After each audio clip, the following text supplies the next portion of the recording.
It's time!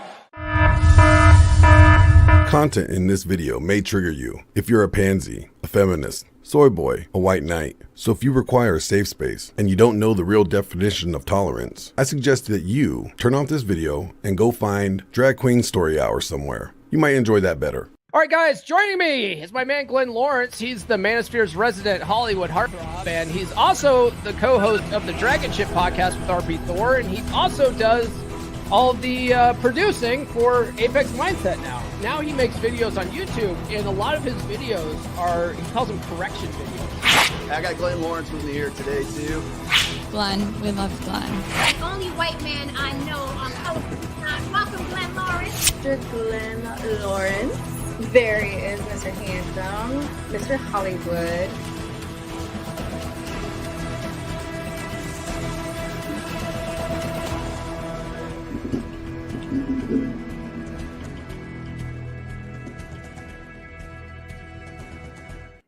Yo, what's going on, everybody? How you guys doing tonight? Welcome to another Tuesday episode where I have the one and only Michael Mulvaney, not related to Dylan Mulvaney. And we're going to be talking about It's Good to Be a Man, right? And the Tuesday Book Club. Welcome. Tuesday Book Club. Dude, we sound like we're some like old guy, like we're part of a book club, you know that? You know, It makes me think of that. There's that Family Guy scene when he walks downstairs and Lois is having a book club and she's like, "Hey, would you like to join us?" And he's like, "All right," and he snaps his neck. Yeah. Don't snap your neck. You know, this is gonna be a good show. This is a better book club. This is a much way better book club. We are reviewing It's Good to Be a Man by Pastor Mike Foster and Dominic Tennant. I'm not gonna say his middle name because, well, to be honest, I don't want to say his middle name. Bonan, like, you know. Anyways, and if recap of last week, we went through chapter 1 and chapter 2. Then you guys could always catch that on the replay. So if you guys want to watch chapter 1 and chapter 2, make sure you watch last week's video. We go through both the first two chapters, and today we're going to go through chapters 3 and 4, which are really interesting chapters, Mike. So, wouldn't you say? Yeah, and sort of like hit 1 and 2 is kind of about patriarchy and God's design, and then masculinity and God's design. And now we're hitting sex and sex. Oh yeah, we're about to get spicy. Both from the physical act of sex and from like sexes in gender. So yeah, this is a fun one. Without further ado, let's get into it. So I'm going to read the summary here, right? And then I'm going to read the highlights. And before I get to the questions, Mike, we'll kind of go through the book in chapter 3 and kind of and kind of give our opinion on it, what we liked about it, and go from there. So the summary, he says, God could have made the task of exercising dominion asexual, but he didn't. He made it a man's sexual desire and a woman's sexual desirability, central to fill the world with his image. A man alone achieves this little. A man and his wife a little more. But a man, his wife, and their children are the foundations of cities, states, and nations. It follows then that sex is the engine of dominion. And as a man and a woman join together to form a household. A household is a miniature world. It's a microcosm. It is a microcosm. Every household is one atom in the substance of God's kingdom. And it is through man's powerful sex drive that these households are built. Then through the household, societies are established. Cultures begin and emanate from the household. It is where the next generation of men is shaped and trained until they leave their father and mother and join to a wife and start the process anew. So, chapter 3, sex is very good, right? He said, I'm gonna just read a little bit. It said, then the Lord said, it is not good for a man to be alone. I'm gonna make him a helper suitable for him. So the Lord caused the man to go into a deep sleep. And then he took one of his ribs and clothes of flesh and and the Lord fashioned into a woman of the rib, which he had taken from the man, and brought her to the man. The man said, this now bone of my bone, flesh of my flesh, she shall be called woman, because she is taken out of man. For this reason, a man shall leave his father and mother and join to his wife, and they shall become one flesh. Genesis 2:18, 21 through 24. What do you think, like, how he opened this chapter? Because I love the fact that he keeps on going back to Genesis. Everything in this book kind of goes back to Genesis so far. And he kind of says that in the earlier chapters, that everything we need to know about male and female nature is all in Genesis. Which is wild because you can quickly glance over this stuff. And I think the big point he's making here is like God could have created our system of reproduction, our system of motivation, you could say, completely different, but he chose this way. And like he says here, sex is the engine of dominion. What does that mean? It means that the union of male and female in one flesh drives mankind forward in their created purpose of bringing heaven to earth by establishing God's rule. Yeah. Like frankly, the male sex drive is why we have, people been to the moon. We have rovers on Mars. We have all this stuff in this world is man's sex drive in the end. Yeah. And God created that way, so it's good. So, it's one of those things that can be harnessed for evil. And as we're going to see in the next chapter, we see Satan's perspective on it. But I think it's something that gets demonized as well. It really does. It kind of gets perverted, wouldn't you say? Like, there's a proper way to look at sex, and there's an improper way to look at sex. Sex is a blessing and a gift that God has given man and women to enjoy together. But he's very smart, and God knows all, right? But he creates sex to happen within a specific confine that is beneficial to that man and woman, right? In the long run and overall, right? It's not just for pleasure, but also for production, right? Yeah. We reproduce. Well, it's bonding. Like he could have made it where it's like we're like, the average animal, where it's just like, oh, the deer, like the doe, she's in heat that one time a year, go knock her up and then eject from the situation. Yeah. And if you watch, it's how the animals operate, and there's no bond really there because they also don't need two teammates essentially raising children, whereas we are way different in the human realm. And it's obvious there's a reason why he designed it that way. I love this part where he says mankind's duties is to God, therefore required the cooperation of the sexes. This too is part of God's design. Now, however, is more obvious than in man's libido, or there's more obvious nowhere is more obvious in man's libido. Just as his aggressive desire to rule and subdue is God-given, so is his powerful desire for sex. Remember, the dominion God made us is for fruitfulness, or is fruitful. Sex is the engine that drives this fruitfulness, right? So it's like, but we have like a lot of churches and a lot of places they teach sex to be bad, right? It's sinful to have these sexual desires.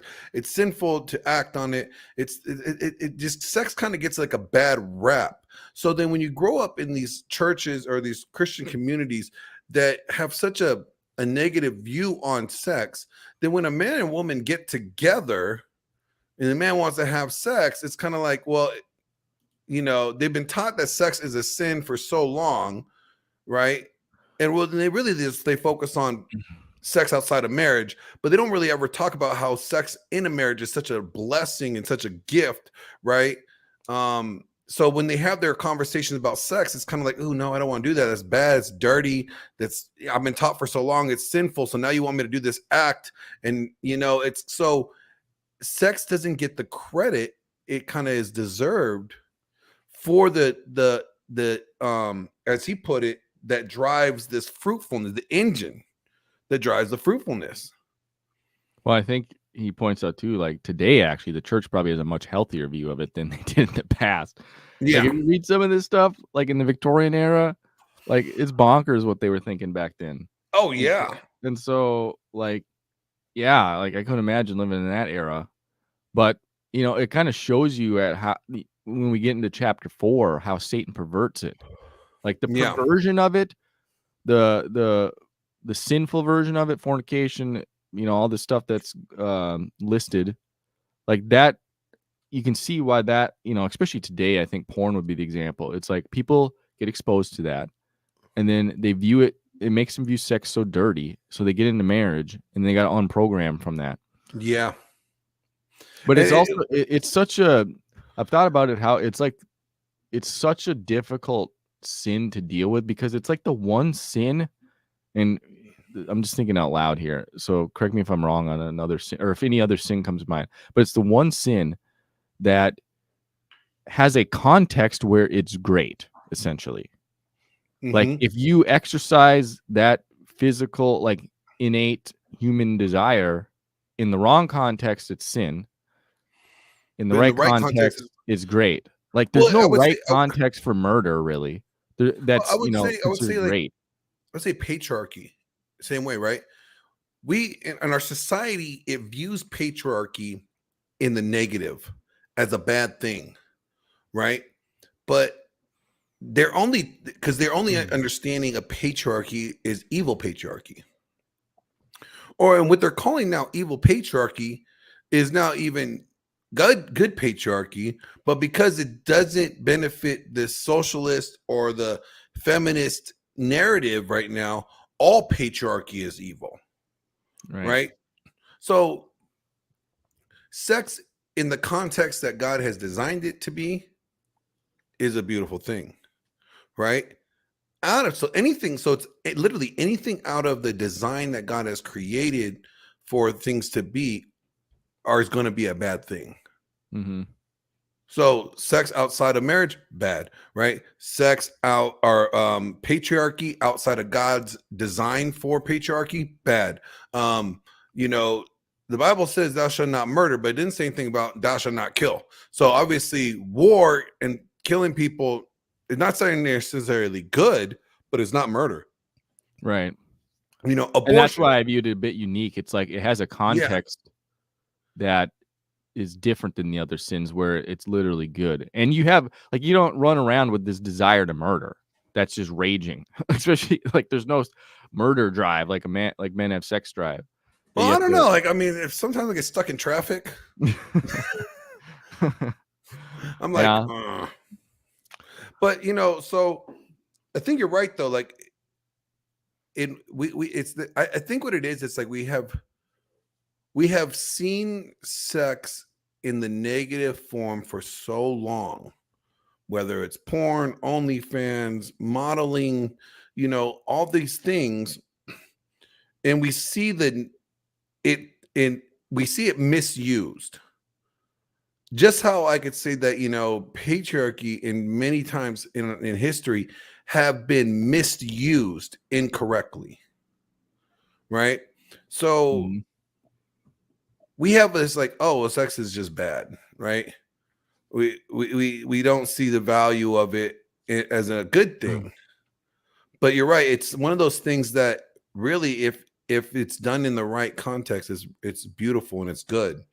I would also uh, say it's not valued in marriage as it should be. Like I Well, I think men value it in marriage. I don't think women value it in marriage as equal to men's. Well, of course. Yeah. But I think like I saw this reel today about it was some woman. She said like her and her husband they basically have set like a 48-hour rule for their marriage, like that they will have sex, and it's helped them a lot, keep them closer, blah blah blah. And I was reading the comments, I was like, this is the most discouraging thing I've ever read. Like people are kind of trying to say, oh, that's unrealistic, or oh, you're in the honeymoon phase, just wait till 10 years from now, or oh, like once you have 2 kids, come tell me you're doing that. Like all these like negative views of like, you can tell people put 0 priority after a couple kids or whatever, and I'm like, no wonder these marriages don't last, or they're just turned into roommates. Like there's 0. It's like put at the priority level of 10, or 20 on the list of things. Yeah. Let me ask you a couple questions. So we could get into chapter 4 here, because chapter 3 really just talks about how sex is the engine that drives dominion, right? And so question 1 is, how is men's sex drive meant to make them fruitful? Well, it drives us towards women, but I think we know what we need to do to gain women. And that is what drives us to build things and create and I think create things for the world, improve the world ultimately. I think you're right there. I think like a man's sex drive, his desire for sex ignites that desire for him to be successful, right, in order to gain access to a woman who would be willing to have sex with him in the first place, right? If you're a fat, it's really climbing a hierarchy, essentially. It is. We know intrinsically the hierarchy, like where you're at in the hierarchy, gets you access to women. I think that's just built into us. Yeah, so you strive for that. Exactly. And you're like, oh man, I want to have sex. Well, I need to be successful, or I need to be able to be worthy of a woman to want to have sex with me to begin with. So that's where the drive comes from, right? And as you said, like men have made their men's sex drive has literally driven men to create technologies just to make women's life easier. It's also driven us to war. Think about this though. Back in the day, the women were washing dishes, they had to wash them by hand. Yeah. Now you got a dishwasher that will wash it for you, dry it for you. The only thing you got to do is put it away and load it up. Laundry, right? You used to have to wash that by hand and then hang dry it and then fold it. Now you just throw it in the tub, put some soap in there, turn it on, put some fabric softener in there. It washes it for you. You throw it in the dryer, put one of those little thingies to make Were these inventors just the ultimate simps? But what I'm getting at is like, it took the men were like, man, I want more access to sex. Man, if my wife didn't have to spend so much time cleaning the laundry or doing the dishes, maybe she'll want to have sex with me. Yeah. So they invented these creations to make what was the driven behind that? Their sex drive. Literally, it was the sex drive. It wasn't like, oh yeah, you know what? Let me just make this woman's life easier just because her life needs to be easier. It was no, guys were like, hey, I want more sex, so I'm going to do this to get more sex, right? Victoria's Secret lingerie was created by a guy. Why? He wanted his wife to look sexy. So, all these inventions that men have created for women to make their life easier, the vacuum cleaner, little things that we kind of like overlook. But it was driven by their desire to have sex, which comes from their design, to have dominion over these things, which is driven from their sex drive. The next question is, what are some ways that the church has not fully seen sexual desire as a gift? Well, he gives some examples in the book that are outrageous. Do you want to go through them? Well, he just talks about the Victoria era. Women were not believed to be capable of orgasm. And women who accidentally experienced such a thing was diagnosed to be in the grip of, quote, hysterical paroxysm. So there's some weird stuff that happened in the past in that regard. But, I think overall, also today is the church doesn't really like talk about the biological, they just basically say the moral side, like don't have sex before marriage. They don't give any of the why. They don't explain anything. They don't explain like any of the science we know about the whole topic. So I think they missed the boat on that because they could sell that purity message so much better if they backed it up just with more than just like, oh, it's bad, like it's a sin. Like they could do like, you're not gonna, kids are gonna, it's gonna promote them to do it more. They want to do what's taboo. Yeah, and then one of the things areas that says that have not fully seen sexual desire as a gift. I would say in the way that we preach to men that they need to will not watch porn, not lust, but we don't really teach that the gift of a wife to a husband is that sexual release, and that the wife is supposed to bless her husband with that gifting so that he doesn't fall into temptation, that he doesn't step out of his marriage, he doesn't lust after other women.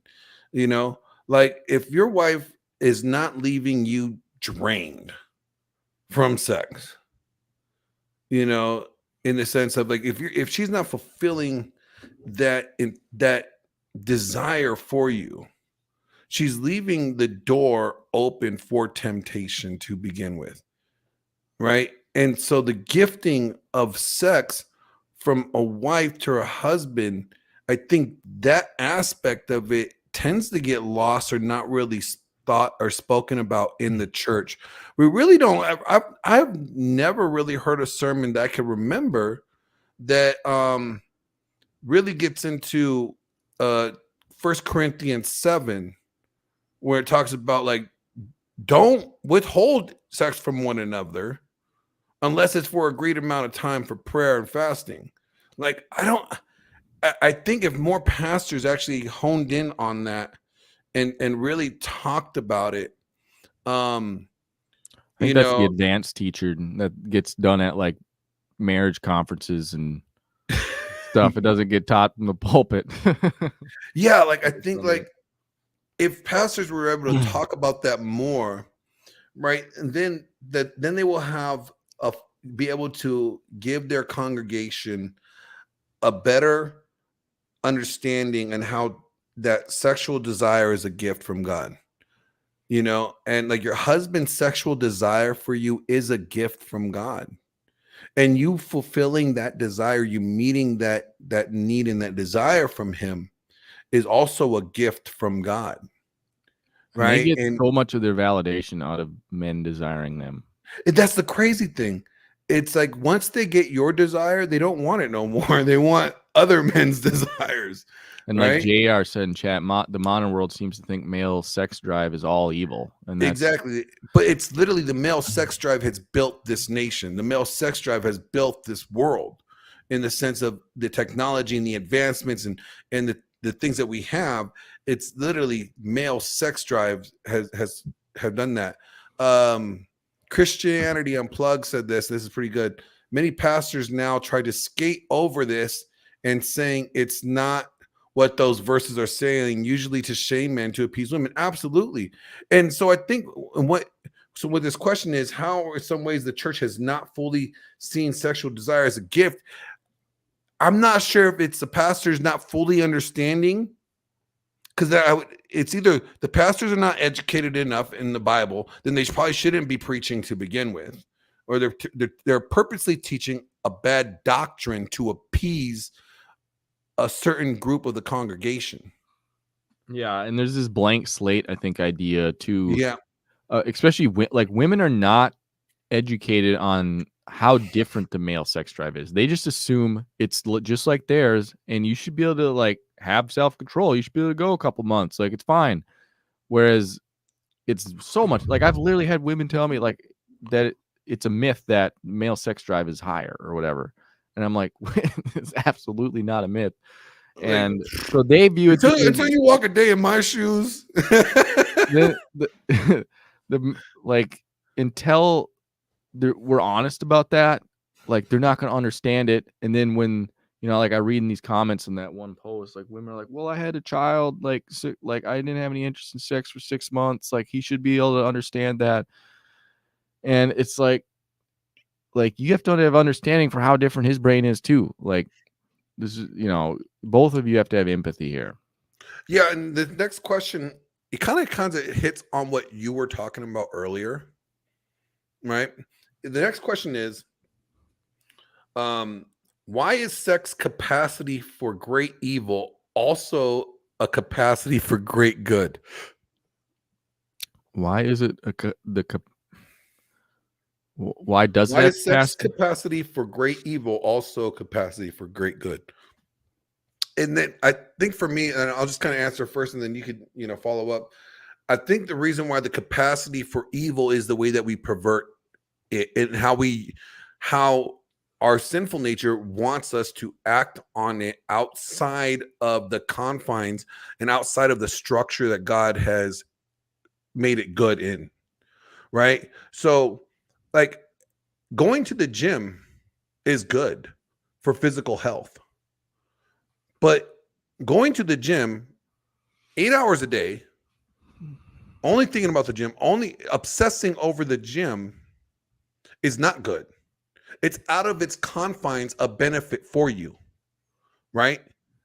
Mhm. So we could easily take the good things and pervert them for evil when we're seeking our individual selfish needs in this sense, right? Yeah. So, and I think that's why we see the capacity of great evil for it, because we see it being abused in a way that is not good. So when the capacity for it being good, sex being good, it kind of gets minimized, and it's like, oh yeah, it can be good, but the overall consensus of it, because we see it so perverted and executed in a way of perversion, is that we look at sex as a good part, as a secondary benefit, but it really being a problem. Rather, it being a great benefit for men and women, and the secondary problem, instead of flipping it around. Does that make sense? Yeah. And I think a big part of for evil side is like it has a dualistic purpose. One is straight up reproduction, and one is the bonding element. Mm-hmm. And we've removed in the last 60 years or so the reproduction part of it. So now it's solely, I guess you could say, reproduction, bonding, and then frankly just a dopamine hit. So we removed the production part, and now wouldn't the bonding element be part of the dopamine hit? Yeah, basically. And that dopamine hit is now the primary reason for it, and reproduction's like basically chopped off via birth control, abortion, and other means. And so it's like, okay, now it's like an unhinged drug addict. Like there's no consequences to it. And we're pretending there's no consequences from a reproduction standpoint, but then that like makes the bonding part of it that much worse. Yeah, it does. And we have belittled the gifting of sex to just we have minimized it to just a physical release now.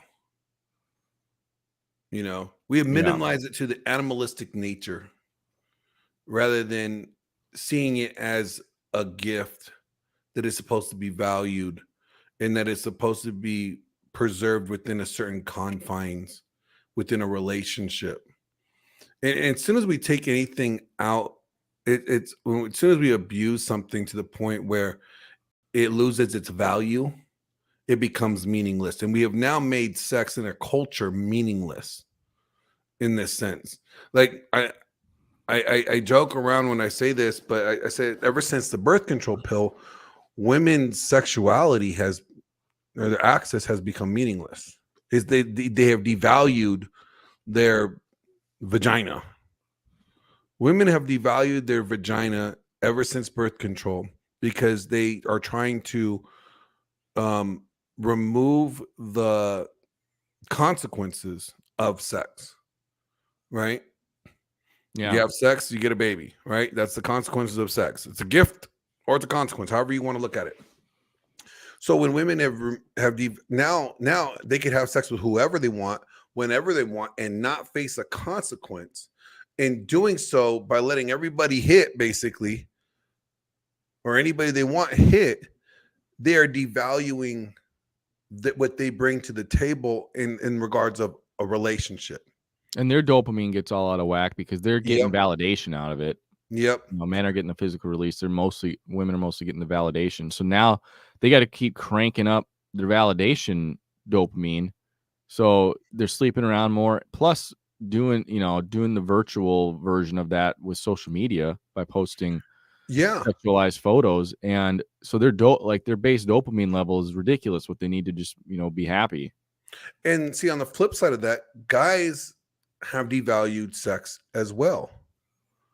Exactly. Instead of this thing that is meaningful that they have proven to earn because they are a man that's worthy of this from their wife, they have taken it to where it's like, I can get laid anytime I want, like titties are titties. I've seen them all. Like go strip club. Oh, you're not showing me your titties, wife? I'll just go to strip club and see some titties. Oh, you're not they go to porn, and that's what blows my mind is the casual sex guys. Like, yeah, it seems like it just ruin it for you in the future. It does. It makes it meaningless. It gets to the point where it's just like, I could get it when I want it, which is true. That's not a bad attitude to have, but the way that you got to that mentality is the bad attitude. Where you know what I'm saying? It devalues it in a sense as well. So, well, it's like with those guys, I don't get like we were talking about this the other day, like the guy that goes to the bar every week and trying to get, some one night stand. It's like, why not, at that point, just look at porn. Like you have no value in the woman. You're viewing her as basically meaningless. A means sex. to an end. You're putting all this time and effort, getting drunk, like buying drinks, hours at the bar for a quick release with some gross woman you're probably going to regret even sleeping with her. It's like, why? Exactly. So I think that's the way that we see perversion of it, and that's why we see more of that than the good aspect of it, right? Well, and it's because it's a taboo topic to talk about. Like I think it would be beneficial to see like quality marriages talking about good sex lives and not have it be so taboo of a topic. Shout out to Thor. Skull, my Christian savages from your all-father RP Thor. I'm watching with my hammer in hand, sirs. Awesome. Thank you. Glad Thor. to have you here, Thor. As I don't want to call Thor pagan because I learned that pagan is actually a derogatory term. Okay. Oh. But Thor actually has a biblical background. Now, and the other day he told me he was praying for me. So I'm gonna take that as a win.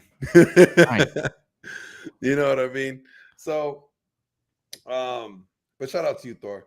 The next question is, how are children the reason for sex?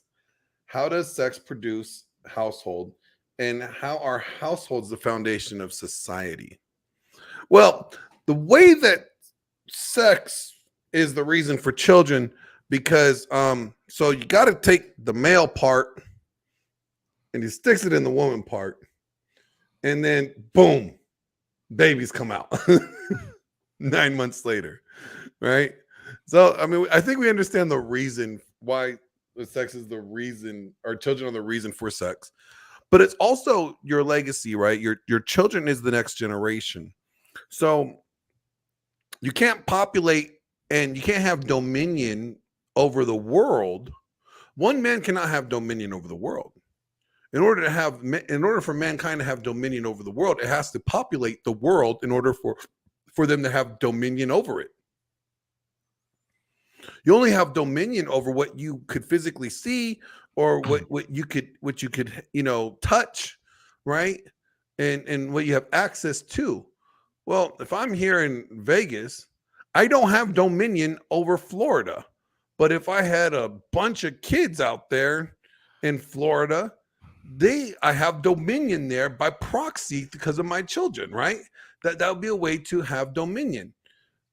Well, and And it's like it's a good view of like, like we say the foundation of everything is really the family, but then the family extrapolates into a community, into a Yep. city, into a country, and it's essentially just extrapolated families along, in the end. And I think that verse in Timothy or whatever it is about elders in the church, I think is just like a good thing to just think about in general as far as leadership. Like, if you can't manage your own household, like you shouldn't be in charge of a church, or that Yeah. probably you probably shouldn't be running the mayor of the city if you can't even control your own home.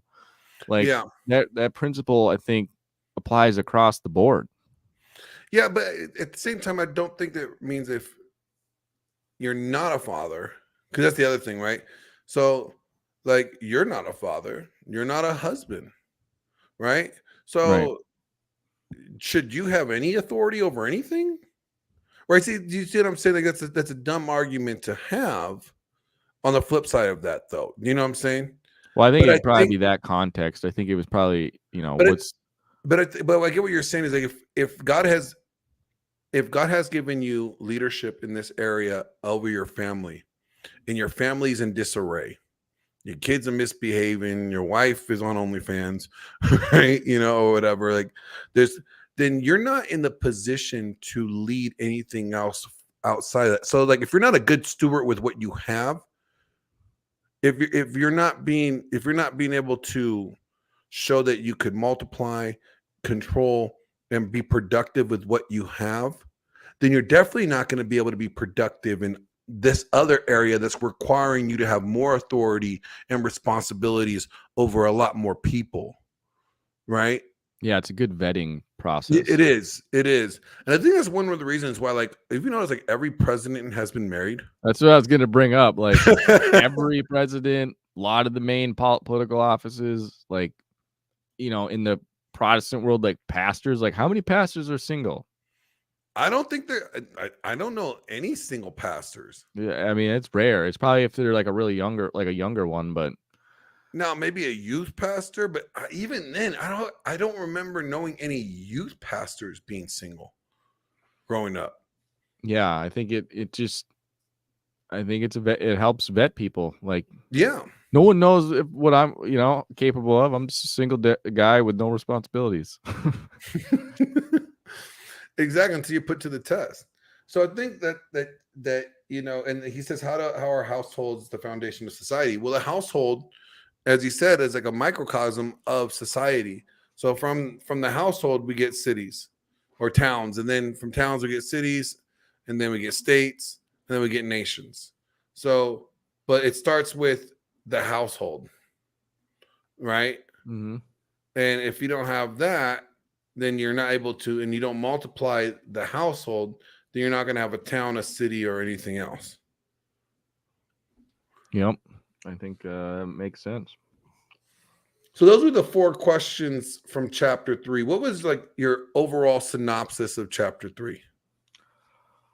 Well, I would probably just say that opening part about sex is the engine of dominion. And, like it says, it means the union of male and female in one flesh drives mankind forward. Yeah. I think that was like a great way to start the chapter. And it really, like I said, like, the opening for the summary He says God could have made the tasks of exercising dominion asexual, but he didn't. So sex has a function. It's important, and without it, we see we see the problems without it. Mhm. Right? There's a consequence to not have it. Right? Yeah. And I think that when we see it in the way that God designed it to be, we see the benefits of it. When we see it outside of the design, we see the problems with it. And it's so obvious. Like, Yeah. it's yeah. so obvious. It's like a no-brainer. Chapter 4. We're going to continue with the sex topic, guys. Yeah, there's a lot of overlap here. Chapter But it gets 4 more into Satan side of it. is called The War on Sex. And I'll read the summary again real quick, and then we'll kind of dive into it. The summary says, the devil wants us to ruin sex in two ways. First, the stratagem to spread the idea that sex itself is dirty rather than unifying and fruitful. His second is to claim that sexual promiscuity is the path to true liberty. The truth is that the devil hates the creator, so he hates the creator's division between male and female. There is a war on sex itself, there is a war on sex itself. The enemy of our day is not male versus female, misogyny, or female versus male, misandry, but rather androgyny, unbelieving humanity against sexual distinction. If we can mush the genders into a homogeneous humanity, there will be no more division, no more tension, no more conflict. And so girls are taught to be more masculine because masculine achievements are the ones that matter. Boys are to be more feminine because masculine nature is toxic and disgusting, contrary to Genesis 1:26 through 31. They grow up believing that it's not good to be their sex, and therefore they have no clue how to live as God designed them. So chapter 4, he opens up. It's kind of funny how he opens up, right? He says Satan hates sex. And he said, this might sound absurd to you. When I first read that line, I'm like, yeah, it's pretty absurd, bro. You know, like Satan loves sex. Look the way that he's perverted sex, you know, and just there's so many ways that he has perverted it. To say that he hates it, you know, it would be crazy, right? But he hates the intended use of it. Exactly. He hates the way that it was created and how God created it and why he created it and the intended use for it. But he loves to abuse it, is what he gets into. Yeah, and I had this highlighted. Sex was meant to knit two people together and fill the world with more servants of Christ. Satan uses it to alienate people and fill the world with more slaves of lust. Yeah. Yeah. So I think that's a great distinction, because the intended use of it is destructive to Satan's, mission. Yeah, and then, you read a little bit further down, and it says in 1 Corinthians 7, Paul warns married couples to not forego sex for long, so Satan will not tempt you because of your lack of self-control. Sex, rightly ordered, is unitive and fruitful. Sex, perverted, is a source of division and barrenness. I thought that was also really good, that point that he made there. Yeah, well, look at what it's done. Like, look at the last 60 years or so has just shown that to be true.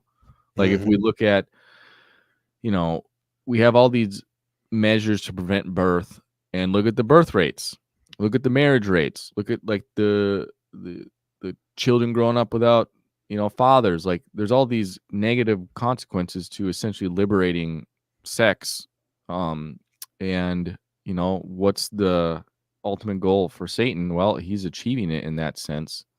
Yeah. Especially that alienate people to fill the world with slaves of lust. That's exactly where we're at.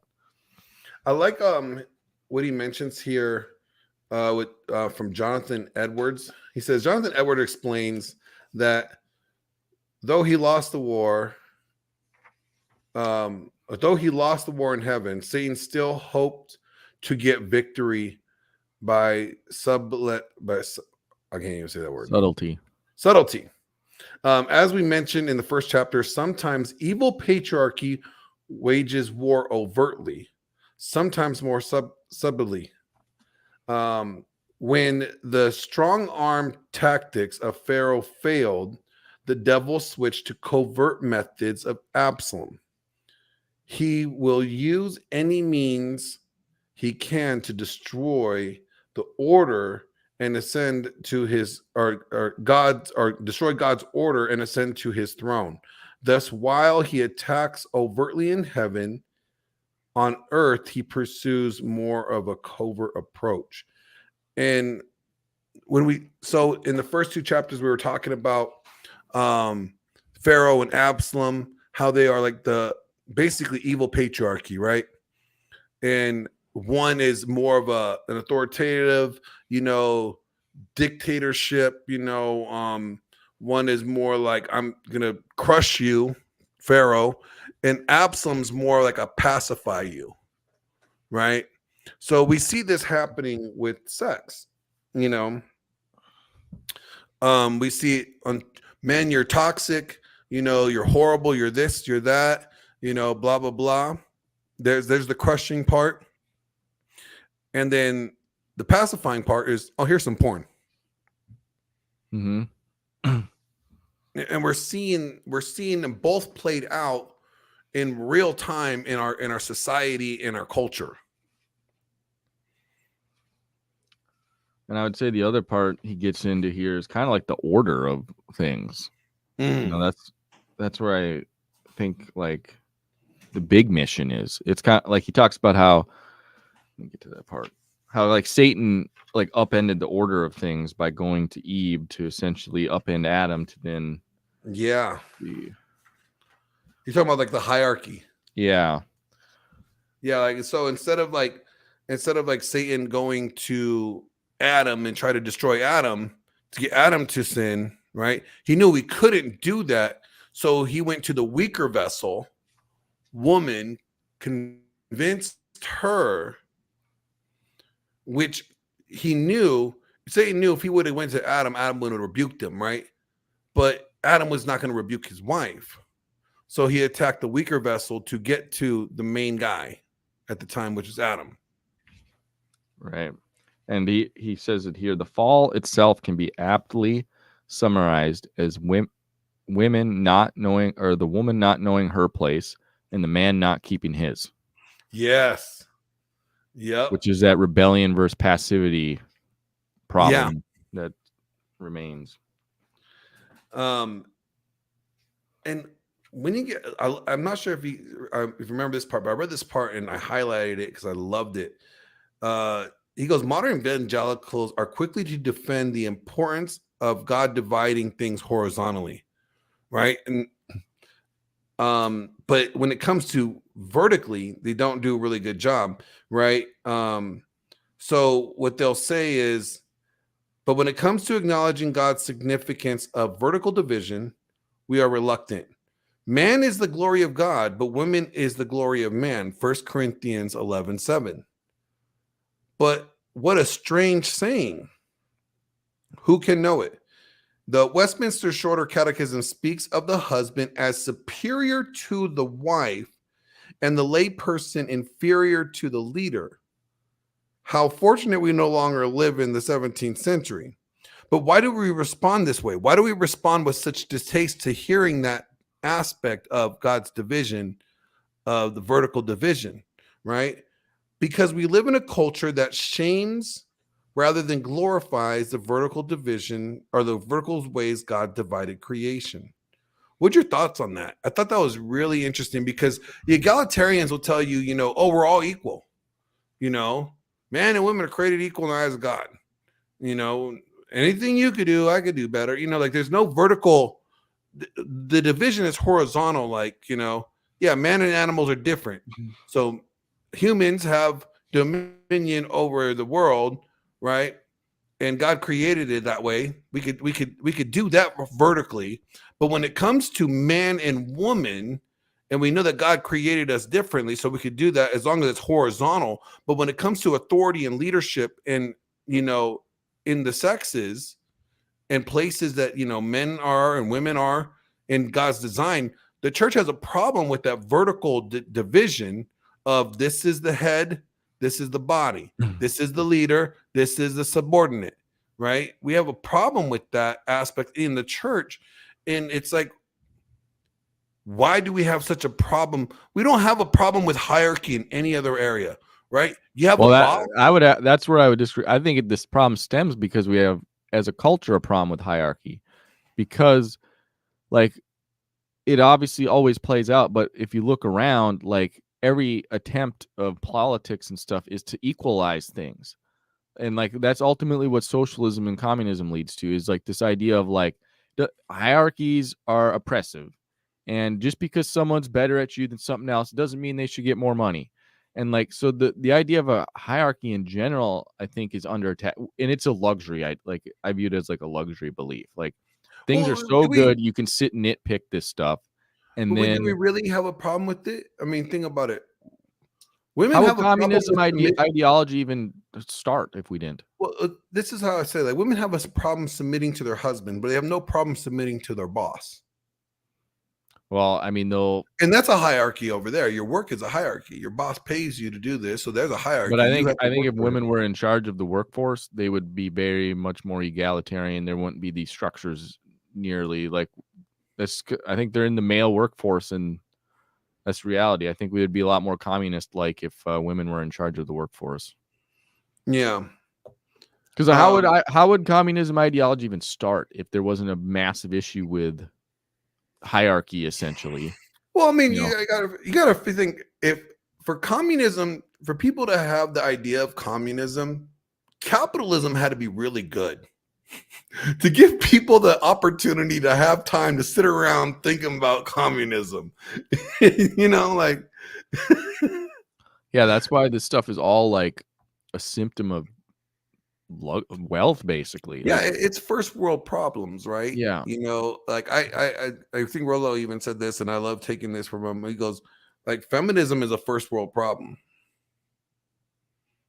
You know, communism is a first world problem. We have the luxury to sit around and complain about these things, but in third world countries, they're not complaining about certain things. They're not complaining about what we're complaining about. So yeah, but going back to your question, you know, I think a lot of why the culture has this blank slate mentality that everyone is equal, including men and women, it's just a blank slate, and your, you know, circumstance, whatever, like mold you. And it's like, no, we're not. Like, men and women are very different across the board, from brain size to biology to everything. Like, there's inherent differences in different human beings. Like, some are born taller. Like, these things equate to different outcomes. And I think just the culture doesn't like that, and then it invades things like the church. The church, you know, doesn't want to upset their money, essentially, and so they're gonna, you know, constantly blur the lines on these things.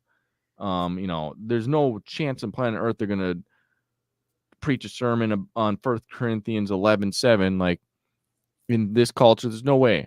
And, no, you know, you can see it the way that they even preach about Ephesians 5. You know, but you know, I see where they get in a hard spot, because it's like they are dependent on people showing up and tithing. And if they just did, like, maybe there's a lot of churches actually that say what we're wanting them to say, but they run out of money in a month because I think we should phrase that. It's not so much saying what we want them to say. It's saying what with saying what God's word says and Right. how he means it and practicing good hermeneutics, you know. I like that. And then so the question would be, well, if they're, because like Christianity Unplugged said, Foster's view of a hierarchy isn't unique. There, to Westminster standards, the early church and the medieval theologians spoke the same, and the reformers as well. Yeah, so this is like, again, this new talking about equality or, you know, equalness, men and women are equal. This is really like, again, this is a new revelation. This is a new form of Christianity that I want to say kind of probably started poking its head up more in the 70s than anywhere else. You know, I'm sure that we have seen it. There's instances of it uprising in the early before that, but I think that the real head that we see now is really since the 70s, right?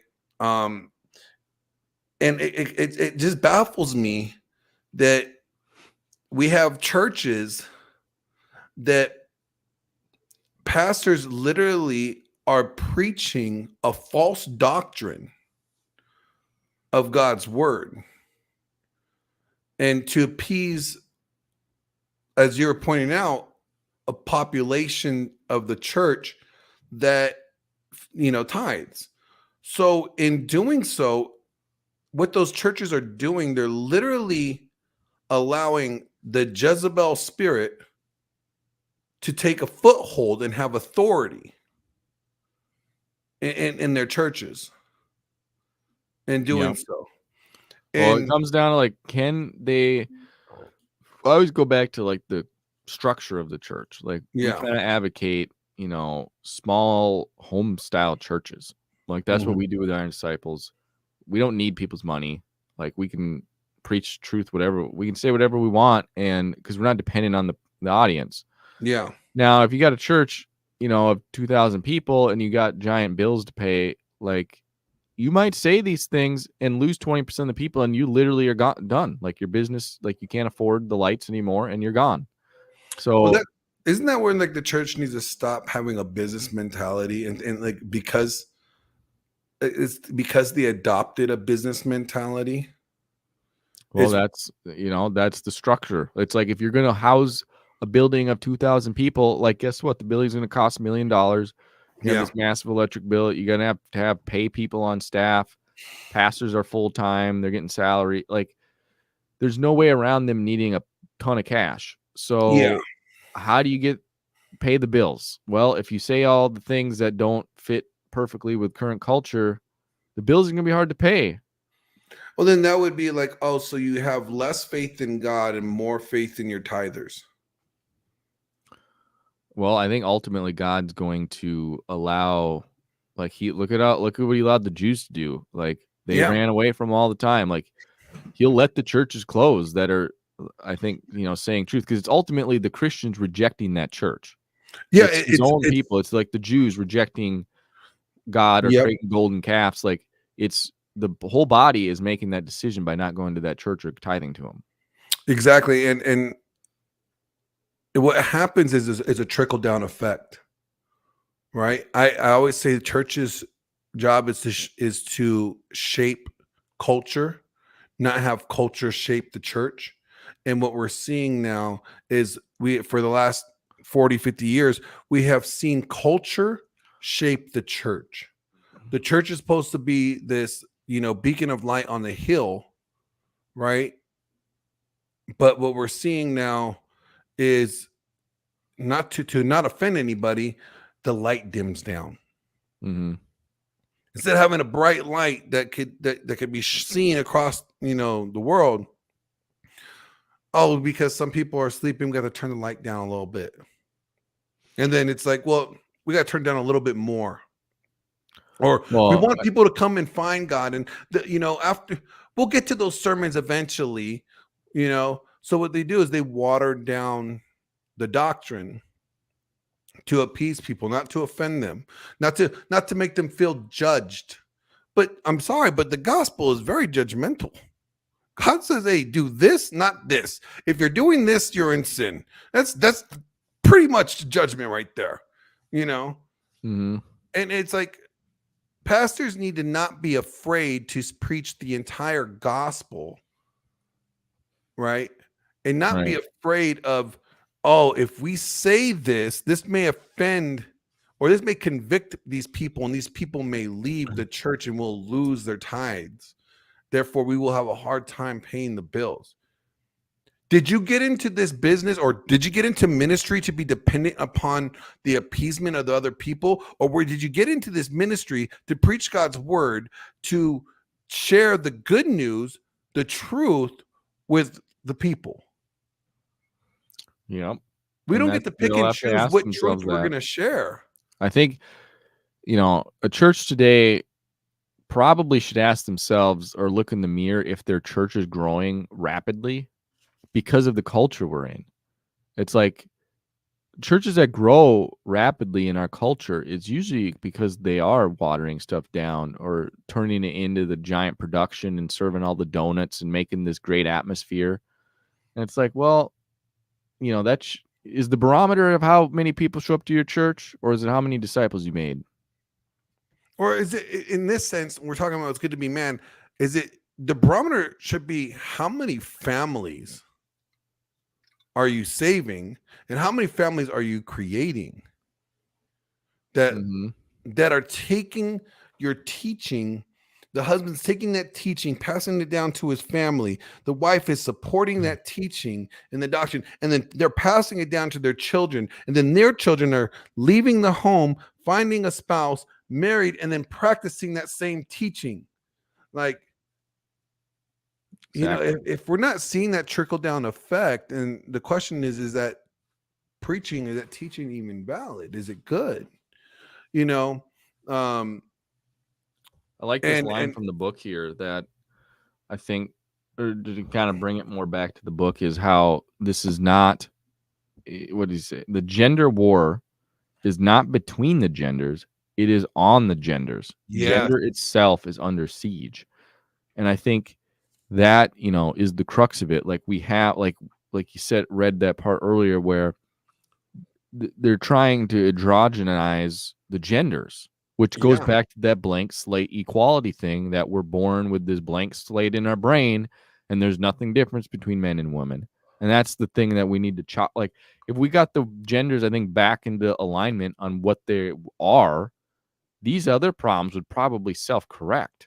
yeah, yeah, and but see what that requires again is men having dominion and authority over the dominion that they have, and that requires women to submit to that authority and dominion of men. Well, if they're, I, I, I don't, it's a chicken, it's like a paradox because you need not masculine women Yep. and not feminine men to solve that, because masculine women aren't going to give up authority and feminine men aren't going to take it. So, Well, I don't think it's just masculine women. I think once women are given authority, they're never going to surrender it. The desire to control your husband, but he will rule over you. So that desire to control him is always there, right? And they which have I to. think is still a masculine trait. It's their masculinity. Oh coming out of yeah, them. yeah. But I think nowadays it's harder than ever for women to surrender or to subdue that desire, because they have been told that they're equal to men. They could do anything a man could do. They're better than men. Well, Men society is just built for women today. Like, exactly. so it plays out looking that way even. I think in a way we have pacified women, and we have allowed this thought process that, oh yeah, we're all equal, to really, men have allowed this lie that women believe to manifest to like their doctrine, and I think that's where it's troubling. But I love the quote that he says here, and he says, or in Pythian words, of feminist icon Gloria Steinem, we need to raise boys to be more like we raise girls. Why though? It's simple. These people rightly see sexual distinction are the source of conflict. Absent unity with and through God, the division built into creation do divide. Rebelling against God and his order does not eliminate the need for redemption and perfection. And so their solution to achieve this redemption and perfection is to get rid of the source of conflict, to get rid of the sexes themselves. And you know, we're not going to see pastors, or I mean, I haven't heard a whole lot of pastors preaching that, you know, there's no difference between male and female sexually wise. You know, obviously if even the most evangelical pastors will say that men are men and women are women, right? Yeah. But I think it's more about the nature, though. I think what they're gonna say, their is like nature is the female nature is the angelic nature, and the male nature is the evil one. And in order for men to be more right with God, then they have to abandon their masculine nature and adopt a more feminine nature to be a true Christian. And I think that is perverse, and I think that is ungodly, you know. But to get to some of the questions here, because we're already hit an hour,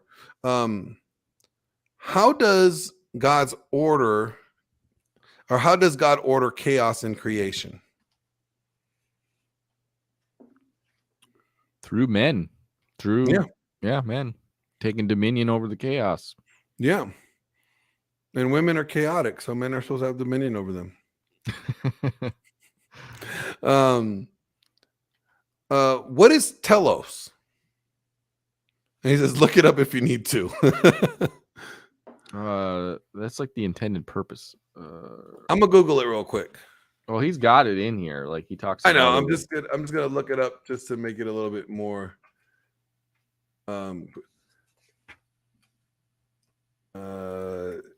In the Greek term is of an end, fulfillment, completion, goal, or aim. So telos is like, you know, the completion, the goal or aim, right? The completion, the fulfillment of that completion or goal. Number 3, why do we struggle with the idea of rank and hierarchy? And how does Satan attack hierarchies in his temptation of Adam and Eve? Well, I think we kind of discussed, you know, the current problems with rank and hierarchy. I think culture doesn't like it. Culture doesn't like inequality. Culture wants to assume, or society wants to assume, that everyone's kind of equal, and anything that doesn't have an equal outcome is a result of something systemic. And so, you know, that's kind of the ultimate, you know, where the communism stuff comes in. Yeah. I would say that the reason why we struggle with the idea of rank and hierarchy is because it requires, and it's maybe not so much men, but maybe women, but for men, we understand that we have to prove our worth. So we have to move up in rank. When I was in the military, I didn't go, like, generals weren't saluting me, but I saluted them, right? They've earned that rank. And in order to get there, you have to move up in rank, right? And so I think society-wise, the reason why we have a hierarchy, or we have a struggle with hierarchy, is because our culture doesn't want to have to prove themselves. Mm-hmm. We have this understanding of respect differently. See, men have an understanding of respect is earned. Respect is something that you get from accomplishing something, proving your worth, right? And women view respect as something that is everybody gets. You get respect. You get respect. So built into us, and women, you know, like we've always said, they're born with their value, and essentially from what men want out of them. so they don't have to sit and earn this stuff. So then now when they, we're in this feminine imperative society and they have power over things, they're going to try to turn it into that. Exactly. So understanding the reason why we have a hard time with rank and hierarchy is because we have a hard time, like, culturally having to prove our worth, prove our value, like we have to put in the work to get to this certain level. And I think it's really only a problem for women. Like, I don't think men. Well, I would say, like, the reason why I say it's a problem for men today is because a lot of men are effeminate men, and they grew up in this gynocentric culture, right, in society, in the social order that encourages men to adopt to female thinking. So the men that have adopted to the female way of thinking have ultimately are going to have a harder time with hierarchy and rank. Does that make sense? Yeah, and I think it also is that victim mentality we have in society right now. Oh yeah, like a lot of men grow up in that, and they're playing into their victimhood. Well, we have rewarded victim mentality. Mm-hmm. Oh, you're a victim. Here's some money. Yeah. And so guys are like, it's funny because I was doing this study on sexual assaults, right? And I was talking to this guy in the UK who was part of like the men's reform party or something like that, like men's rights party out there. And he was telling me, he's like, yeah, like out here, women, even if they were even if you accused a man of sexual assault or rape, right, you would get basically like a stimmy check, right? And then guys caught on to that, right? So then guys started accusing other guys of sexual assault and rape, because over there, rape is only when a man penetrates a woman, right? So a man, in their eyes, men can never get raped unless it's by another man. So guys are like, this victim thing over there, these girls are making money off this victim thing. So let me go ahead and adopt this victim mentality and say that this guy raped me too. And next thing you know, I'm going to get paid out. And then the country is like, okay, wait a minute, we got to stop this because we can't afford paying both men and women out. And it's kind of funny, like the victim mentality is, in a way, we've seen it being rewarded culturally. So guys are just like, you know what? I'm just going to do the same thing because they're getting rewarded for it. I'm going to try to get my reward for it too. So you're right. Culturally, we have elevated being a victim as something almost to strive for. The oppression Olympics. Yeah, yeah. But let's take a time out for this super chat from Rusty Fuel. Rusty says they attack the hierarchy because it represents the authority of God. Absolutely. And actually, it's kind of funny that you mentioned that, because he kind of covers that in the next chapter, which we're not going to go over tonight. But our culture, society, our sinful nature is to attack God's design and his hierarchy. And we see that with in very subtle ways, with pastors preaching a watered down version of the gospel of God's word. That's an attack. That shows a victory that they're attacking God's design for hierarchy. We see that in the way that the feminist movement is. They're all for. I mean, I forgot what quote it is, but a famous feminist quote said, literally, their utopian goal was to destroy the nuclear family. Why would they want to do that? Because that destroys patriarchy. Why would they want to do that? Because that destroys God's design and order. So it's like, yeah, their goal is to attack the hierarchy because it represents God's creation. Anything that God created, the society and culture wants to destroy.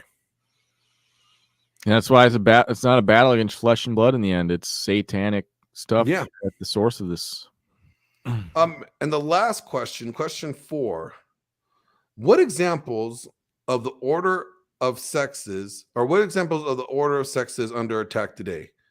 How is our enemy androgyny? Well, the whole LGBT movement is just Yeah. physical manifestation of this. Like the feminism stuff and like blurring the lines on like roles of genders, like that's one thing, but just completely making it like just here, all as a surgery is holding you back from being the other gender. Here you go. Like Well, it's that's not just the even that ultimate. far as surgery, just homosexuality in itself Mhm. is attacking, God's order, right? And it attacks the sexes, you know. Mhm. And then you take that a step further, then you add the trannies up in there. Oh, you could be whatever sex you want, but then you go down further down the road. Where did that stem from? It stemmed from the idea of feminism that men and women are equal. Yeah, Right? it's that slippery slope thing that a lot of Yeah. conservatives were yelling about with especially gay marriage. Like they were right on every front, and it stems from feminism in the end because it's just like the less and less the genders kind of have a distinction or matter, the more these other things like make sense that it's going to end up there. Yeah, and it's like Rollo wrote an article or a blog post called "Remove the Man," and it was talking about like how they were removing masculine terms in our language. Instead of fireman, it's firefighter. Instead of policeman, it's police officer, right? And it's like we see this in our language, and then we become society-wise, we start accepting more androgyny in our culture. And again, the church in itself kind of adopted that androgyny with egalitarianism, and then they even adopted even further when they started like promoting female pastors and female leaders. And we're starting to see this androgyny from the culture spill over into the church, and the church not being corporately strong enough to say, no, this is not correct. And now we kind of see this mess that we're in, and we're kind of like, well, how did we get here? How do we fix this? Well, we can tell you how you got here. How do we fix this? You're not going to like, because it requires undoing years and years of doctrine, false doctrine, and calling out the lies, and going back to what you would consider a primitive time, because that was the way that God designed it. So, and I think a lot of the time for people is like, well, it's too late to go back. It's too far to go back. We have to start anew. No, we just need to go back. Well, it might require us to wander around in the desert for 40 years, In a way, we kind of are. Yeah. Well, just look at I don't think anyone should be surprised the church is where it's at in the current culture. Like the Jews did this stuff all over and over again. Just look at Moses was gone for 5 minutes and they're making a golden calf. Yeah. This is the same story, different day with humans and what we're doing. And, they had literally Moses there, God speaking to them, miracles happening. And then in 5 minutes, they're making a golden calf. So I don't think we should be shocked we're here. And I think ultimately it might take wandering around in the desert for 40 years, to get out of it. And that's going to be a lot of probably pain, hurt feelings. I think the getting out of it will be painful. You might have a lost generation almost of. I think we're going to have a lost generation because of it. And that has to be the sacrifice we make in order for it to get to the next level. And it's funny because it's not just we're not just seeing this in the churches, but we're also seeing this in the secular world. There's this dating coach, pickup artist, right? And his name's John Anthony Lifestyle, right? And he literally said, he would rather bang a tranny that looks like a 10, like a girl, like a 10, like a most beautiful girl in the world. He would rather have sex with that tranny that looks as like a woman than sleep with a woman that looks like a man, but it's a woman. And it's that's the level of androgyny that we're at now, right? It's we're at the point where, you know what? He looks like a chick. I'd rather sleep with him than sleep with a real chick. The dudes are really good at being chicks now. It's shocking. But I think just that alone, kind of this is a dating coach, right? Telling guys hey, yeah, it's better. Yeah, to bang well, I think tranny. a lot of the dating coaches are they swing for both teams a lot of times. It's just crazy the level of androgyny that we're in, that guys are trying to say like, oh, I'm having problems even finding a woman to have sex with. And this is the secular side of things, right? So the secular world, seeing the struggle for guys to even have sex with women, they're like, hey guys, don't worry about sex with women. Just have sex with a guy that looks like a woman. And that's the level of androgyny that we're in. Yeah, that's the level of Perversion. I mean, that's exactly the perversion thing, Satan's side of it. Like, let's confuse everyone. Let's, turn, women to like literally hate or running away from their own nature, which is being a mother. To literally kill their infant in the womb to just avoid being their own nature. It's wild. Like he's definitely sowing his seeds in our culture. Yeah, and it's like, and when we get to the point where society is so, when it gets to the point where guys are like, oh, that looks like a better option.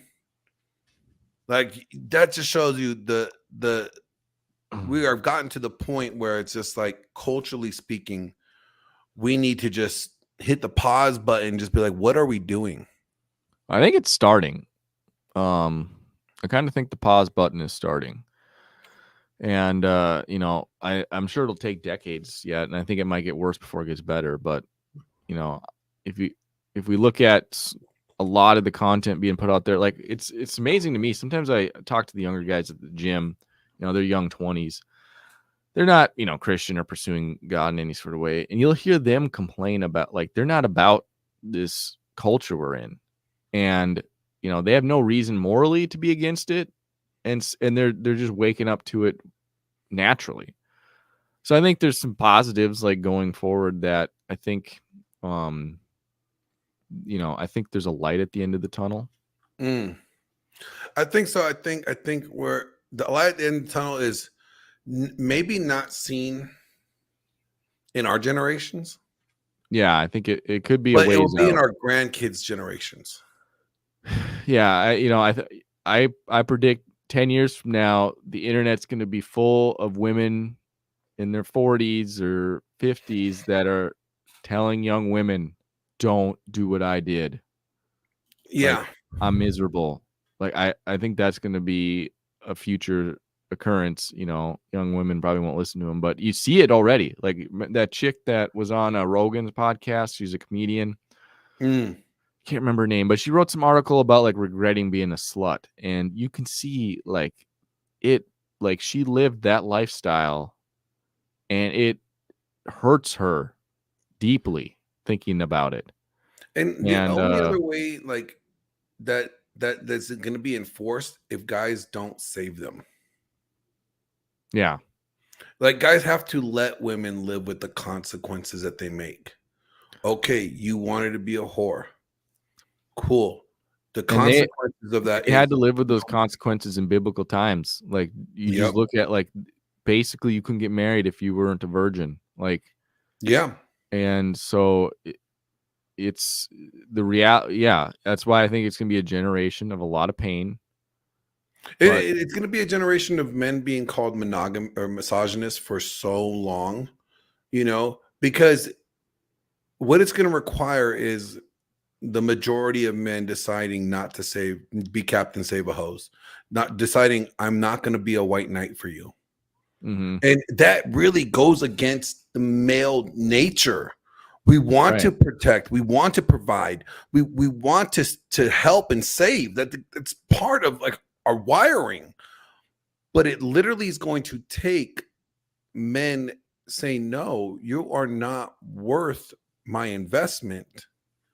I can't save you from this. You've made your bed. You have to lay in it.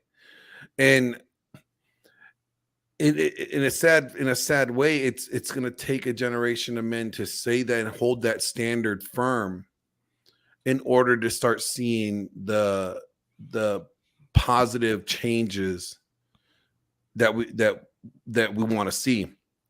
But again, male sex drive in the perversion sense will be the detriment to having that change. Yeah. And that's the paradox. Yeah. And, it's an answer no one knows the answer to, because men will ultimately, both sides are going to cave.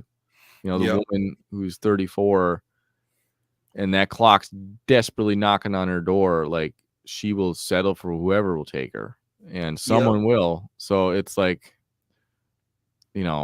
regardless. So I think it will be, some pain. A lot of men probably, that the men that are going to hold their standards and have held themselves to a standard, they might have to, be single. They're gonna have to go the Paul route. Yeah. Well, I think, if we look at human history, what 40% of men have reproduced. Like, ultimately, our call is to make disciples, and so if you're not going to hold, it's the decision the guy will have to make for himself. Like, yeah, are you going to accept a past that is very undesirable for you to kind of go down the Genesis route and be fruitful and multiply? Or are you going to go just like with the focus on making disciples? And I think that's the thing. Like, and discipleship is a legacy. Yeah, and that's the big key. I think there's a lot of people that choose kind of the single life route, and then they don't make any sort of impact. They just kind of do a hedonism route. And it's like, no. Like, look at the way that Paul was, right? And most of the disciples weren't married, right? But look at Paul, right? Like, I know we give we give credit to Abraham to be a father of many nations, but in a way that you got to look at like Paul as the father to many Christians. Yeah. Because he literally spread the gospel. He went everywhere, even regardless of fear of death, and he has a legacy. His legacy is like, how many books in the Bible did he write? Yep. I mean, how many out of the New Testament he wrote the majority of them. Mm-hmm. Well, I kind of view it as you as a man, you have kind of two commands to fulfill. One is you're to create a legacy with a family, or two, well, no, I mean the first one is really go create disciples. Yeah, and taking the Genesis thing as a command that you would be like breaking and sinning if you didn't have children. I don't know if I would go that far. I wouldn't go that far because when Paul contradicts it with like saying be single. But even Jesus does too. He says some of you will be married, some of you won't. Yeah. So I wouldn't put that burden on your shoulders. Like, if I don't reproduce, like, I'm violating this command. But I would just say if that's not your path, like if you're just living hedonism and not making an impact as a single guy that has extra free time and extra resources, I would say you're doing it wrong too then. Yeah, I would definitely agree. But if you're not using your time for good, if you're not making disciples, right? If you're not making disciples in your own home, meaning like you're not taking the time to have a wife and disciple her and to procreate and have children, make disciples that way, right? Okay, that's bad. But if you're also a single guy and you're choosing not to make disciples, and share the gospel, that's really bad. Yeah. Because we're called to make disciples one way or the other. So if we're not doing it in our home and we're not doing it out in the world, then we're just really just lost. You're kind of like the ultimate goal of Satan. Just have, Satan's like, I lost the battle with this guy as far as him accepting Christ, but now my goal is to make him an ineffective Christian. Exactly. Well, he succeeded if that's your life. Exactly. We got a couple super chats. Yeah, let's read those and then we'll wrap it up. We got Rusty Fuel here for $9.99. For the change on a large scale will require real change of the heart and mind. That means a real revival. Yeah. Yeah. Absolutely. It's going to be a long, painful change. Rusty Fuel again for a $4.99 super chat. Yeah, but the disciples had a strong frame without being married. Yeah, they knew the mission they were on, and they weren't going to stop. Yeah, and I think that's kind of where a lot of guys are lost at, right? I think a lot of guys are, their mission, even Christians, their mission is, oh, I need to get married and have a wife and kids. And that takes away from the mission of sharing the gospel. Your mission first is to share the gospel. Now, if a wife and kids happen to come along your path and, you know, and God opens that door for you, then great. Walk through it and then make your wife a disciple and then have some kids and make them disciples so that they can make more disciples from your discipling them, you know, wonderful. But regardless of the day, you're supposed to make disciples and share the good news.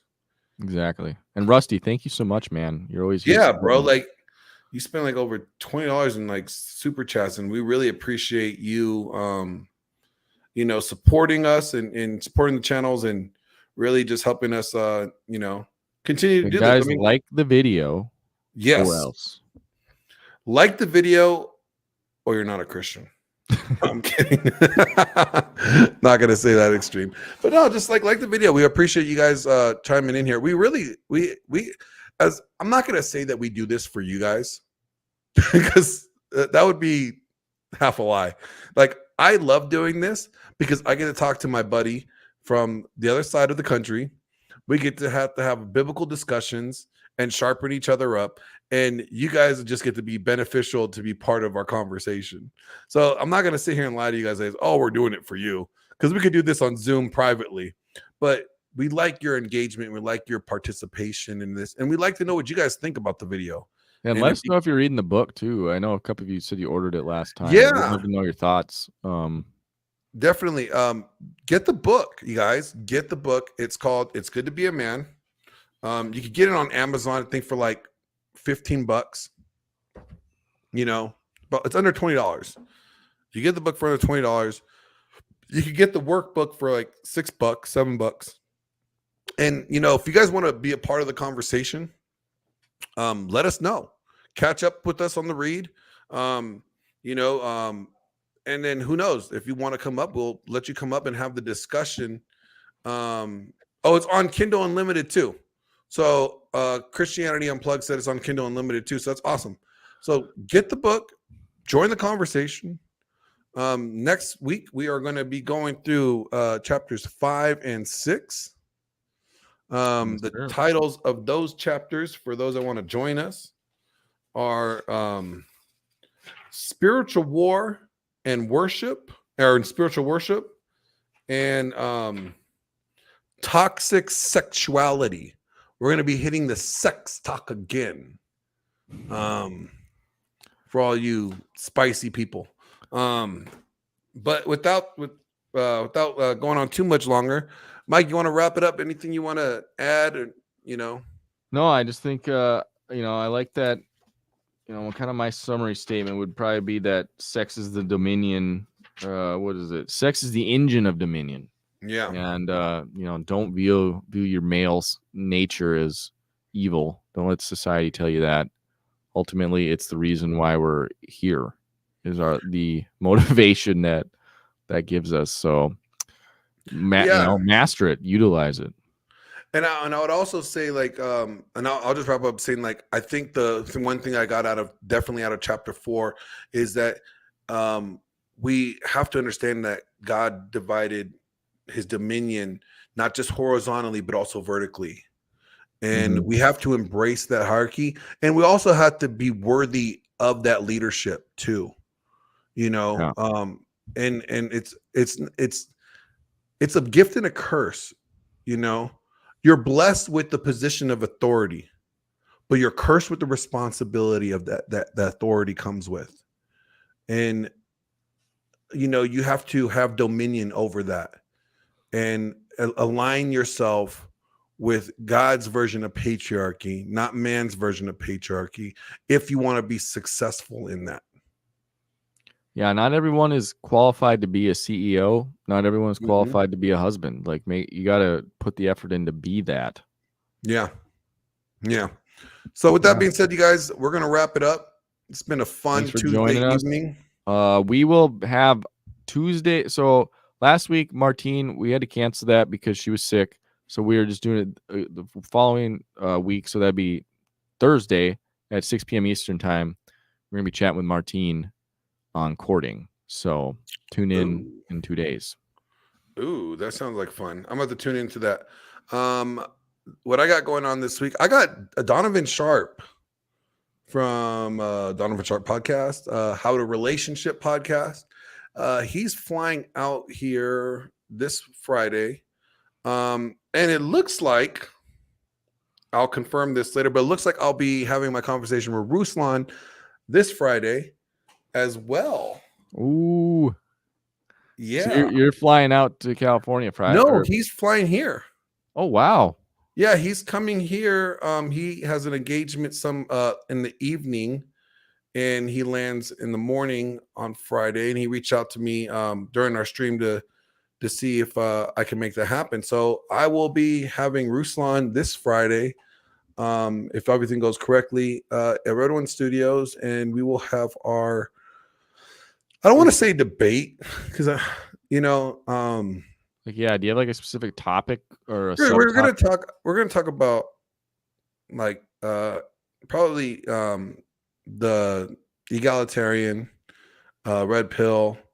I think it's gonna be surprising that like probably him and I agree a lot more on a lot of things. Yeah, I think you're going to agree on Yeah. a lot. I think you should probably try to nail down the specifics of disagreement. Yeah. I mean, my big disagreement is in my opinion, is the way that he utilizes his platform. We talk, when we talk about the Bible on our shows, we talk about men and women. We don't just tailor it to one without talking about the other. Even though our predominant audience is men, we still talk about what God calls women to do. And the reason why we do that is so that we can encourage men to look for women that are conducting themselves according to God's word. Yeah. And my issue with him is that he really attacks men and telling men need to man up. And I'm good with telling men need to man up. But if we're not telling women that they need to woman up and they need to do what God requires women to do, then we're doing a disservice to the men that we actually speak to. You know? So that's probably our biggest disagreement. But that will be this Friday. It'll probably be live. And yeah, so Awesome. We'll get that going. We got a last super chat from Christianity Unplugged. Thanks, guys. Really appreciate you both doing this. Thank you, man. Thank you for the support. Yeah, and man. We look forward to chatting with you guys next week on this. Yeah, definitely, Christianity Unplugged. If you got the book and you want to join in, like, because I see you follow me on Twitter as too, feel free to reach out and we'll chat and see if you want to come on, and we'll just bring you up for the discussion one of these days. But without further ado, you guys have a good evening. Peace.